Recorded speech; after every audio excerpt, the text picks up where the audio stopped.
Hi hello ನಮಸ್ತೆ. ಇಂತಿ ನಿಮ್ಮ ಪ್ರೀತಿಯ ಸಿದ್ದು ಒಂದು ಸಣ್ಣ ಸ್ಟೋರಿಯೊಂದಿಗೆ ನಿಮ್ಮ ಮುಂದೆ ಬರಲಿದ್ದೇನೆ. ಆತ್ಮ ಭೇಟಿ ಅಂತ ಒಂದು ಚಿಕ್ಕ ಕತೆ ಹೇಳ್ತಾ ಇದ್ದೇನೆ. ಈ ವಿಡಿಯೋ ನಿಮಗೆ ಇಷ್ಟ ಆಗಿದ್ರೆ ಶೇರ್ ಆ್ಯಂಡ್ ಸಬ್ಸ್ಕ್ರೈಬ್ ಮಾಡಿ ಸ್ನೇಹಿತರೆ.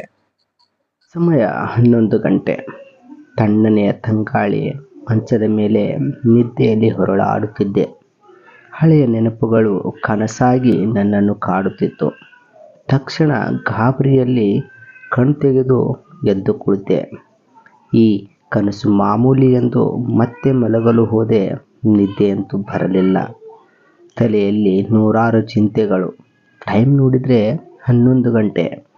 ಮಂಚದಿಂದ ಕೆಳಗಿಳಿದು ರೂಮಿನಿಂದ ಹಾಲಿಗೆ ಹೋಗಿ ಫ್ರಿಡ್ಜ್ ಡೋರ್ ತೆಗೆದು ಒಂದು ಬಿಯರ್ ಬಾಟಲನ್ನು ತೆಗೆದುಕೊಂಡು ಬಂದು ಸೋಫಾ ಮೇಲೆ ಕುಳಿತೆ. ಏನೋ ಬೇಜಾರು, ಮನಸ್ಸು ಸರಿಯಿಲ್ಲ. ಏನು ಯೋಚನೆ ಮಾಡಿ ತಕ್ಷಣ ಬಾಟಲ್ ಓಪನ್ ಮಾಡಿ ಒಂದೇ ಸಮನೆ ಅರ್ಧ ಬಾಟಲ್ ಖಾಲಿ ಮಾಡಿದೆ. ನಂತರ ಸೋಫಾ ಮುಂದೆ ಟೇಬಲ್ ಮೇಲೆ ಇದ್ದ ರಿಮೋಟನ್ನು ತೆಗೆದು ಟಿವಿ ಆನ್ ಮಾಡಿದೆ. ನ್ಯೂಸ್ ಚಾನೆಲ್ ಹಾಕಿದ ಕೂಡಲೇ ಮತ್ತೆ ಪ್ರೇತನಗಿರಿಯಲ್ಲಿ ಅನಾಥ ಶವ ಪತ್ತೆ. ರಾತ್ರಿ 8 ಗಂಟೆಯಲ್ಲಿ ಘಟನೆ. ಸ್ಥಳಕ್ಕೆ ಆಗಮಿಸಿದ ಪೊಲೀಸರು ಪ್ರೇತನಗರಿಯಲ್ಲಿ ಮೇನ್ ಗೇಟ್ ಬಳಿ ಶವವನ್ನು ಕಂಡು ಸ್ಥಳದ ಪರಿಸ್ಥಿತಿ ಅರಿತು ಪೊಲೀಸರು ಶೀಘ್ರವೇ ಶವವನ್ನು ತೆಗೆದುಕೊಂಡು ಹೊರಟರು ಎಂದು ನ್ಯೂಸ್ನಲ್ಲಿ ಹೇಳುತ್ತಿದ್ದರು.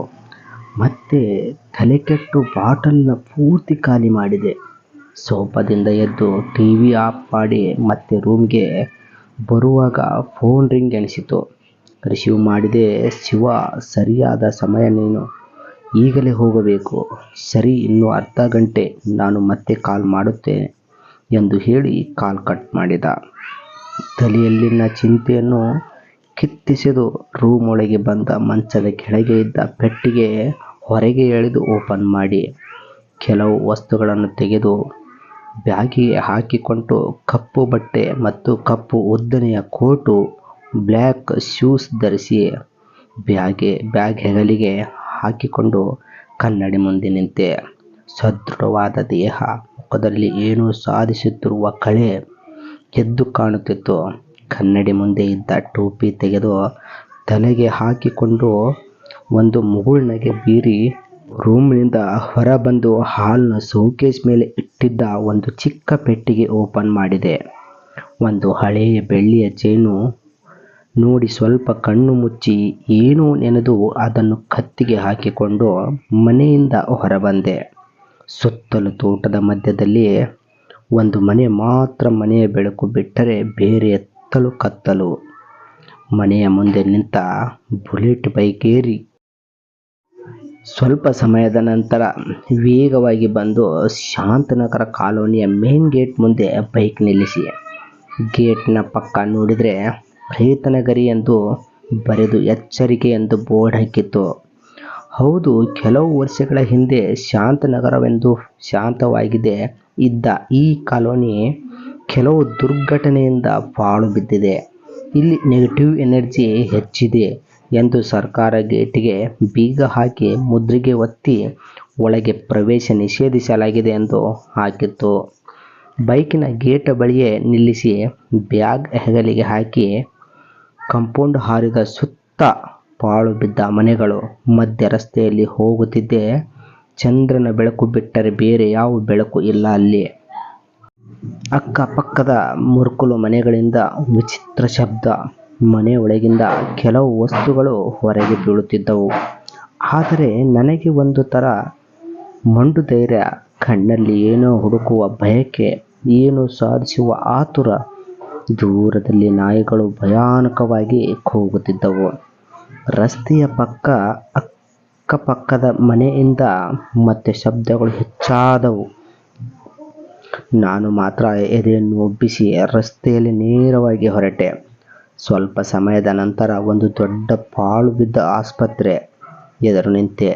ಪ್ರೇತನಗಿರಿಯಲ್ಲಿ ಅತಿ ಎತ್ತರವಾದ ಆಸ್ಪತ್ರೆಯ ಬಾಗಿಲು ಮುಂದೆ ನಿಂತು ಮುಗುಳ್ನಗೆ ಬೀರಿ ಮುಂದೆ ಬಂದು ಬಾಗಿಲನ್ನು ತಳ್ಳಿದೆ. ನೋಡಿದರೆ ಬರೀ ಕತ್ತಲು. ಒಳಗಿಂದ ಕೆಟ್ಟು ವಾಸನೆ. ಗಫ್ ವಾಸನೆ ಮೂಗಿಗೆ ಬಂತು. ಬ್ಯಾಗಿಗೆ ಕೈ ಹಾಕಿ ಟಾರ್ಚ್ ತೆಗೆದು ಆನ್ ಮಾಡಿ ನೋಡಿದೆ. ಒಳಗೆ ಅಲ್ಲಲ್ಲಿ ಕುರ್ಚಿ ಒಡೆದ ಗಾಜಿನ ಪುಡಿಗಳು.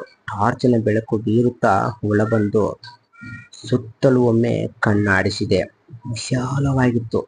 ಅಕ್ಕಪಕ್ಕ ಸುತ್ತಾಡಿದೆ, ಏನು ಸುಳಿವು ಸಿಗಲಿಲ್ಲ. ಸೆಕೆಂಡ್ ಫ್ಲೋರ್ಗೆ ಹೋಗಿ ಒಂದೊಂದೇ ಮೆಟ್ಟಿಲೇರಿ ಹೋದೆ. ಮೇಲೆ 3 ವಾರ್ಡುಗಳು ಇದ್ದವು. ಒಂದಾದ ಮೇಲೊಂದು ನೋಡಿದರೆ ಬರೀ ಮುರಿದು ಅಲ್ಲಲ್ಲಿ ಬಿದ್ದಿದ್ದ ಮಂಚಗಳು, ಕುರ್ಚಿಗಳು. 2 ವಾರ್ಡ್ನಲ್ಲೂ ಏನೂ ಸಿಗಲಿಲ್ಲ. 3ನೇ ವಾರ್ಡ್ನಲ್ಲಿ ಏನೋ ಶಬ್ದವಾಯಿತು. ವಾರ್ಡ್ನ ಡೋರ್ ಬಳಿ ಬಂದೆ. ಕೊಳೆತ ವಾಸನೆ. ಬ್ಯಾಗಿನಲ್ಲಿ ಇದ್ದ ನೆಗೆಟಿವ್ ಎನರ್ಜಿ ಚೆಕಿಂಗ್ ಮಷೀನನ್ನು ತೆಗೆದುಕೊಂಡು ನೋಡಿದರೆ ನೆಗೆಟಿವ್ ಎನರ್ಜಿ ಹೆಚ್ಚಾಗಿ ಕಾಣುತ್ತಿತ್ತು. ತಕ್ಷಣ ಬ್ಯಾಗಿನಲ್ಲಿ ಮಂತ್ರದ ಬುಕ್ಕೊಂದನ್ನು ತೆಗೆದು ಡೋರ್ ತೆಗೆದು ಬೆಳಕು ಚೆಲ್ಲಿದೆ. ಒಳಗೆ ಗೋಡೆಯ ಮೇಲೆಲ್ಲ ರಕ್ತದ, ನೆಲದ ಮೇಲೆ ಒಡೆದ ರಕ್ತದ ಬಾಟಲ್ಗಳು. ಒಳಗೆ ಬರುತ್ತಿದ್ದಂತೆ ಒಂದು ರಕ್ತದ ಬಾಟಲ್ ನನ್ನ ಮೇಲೆ ಹಾರಿ ಬಂತು. ತಕ್ಷಣ ಬದಿಗೆ ಸರಿದೆ. ಗೋಡೆಗೆ ಬಡಿದು ಗೋಡೆಯೆಲ್ಲ ಮತ್ತಷ್ಟು ವಾಸನೆ ಹೆಚ್ಚಾಯಿತು. ಆ ಬಾಟಲ್ ಸ್ವಲ್ಪ ದೂರದಲ್ಲಿ ಒಂದು ಬೆಡ್ ಸುತ್ತ ಸ್ಕ್ರೀನ್ ಸುತ್ತಿದ ಜಾಗದಿಂದ ಹಾರಿ ಬಂದಿತ್ತು. ತಡ ಮಾಡದೆ ಒಂದು ಟೇಬಲ್ ಮೇಲೆ ಬ್ಯಾಗ್ನಿಂದ ಕ್ಯಾಂಡಲ್ ತೆಗೆದು ಕಡ್ಡಿಗೀರಿ ಬೆಂಕಿ ಹಚ್ಚಿದೆ. ಸ್ವಲ್ಪ ಬೆಳಕು ಮೂಡಿತು. ಮೊದಲೇ ತೆಗೆದ ಮಂತ್ರದ ಬುಕ್ಕನ್ನು ಹಿಡಿದು ಏನೋ ಹೇಳತೊಡಗಿದೆ.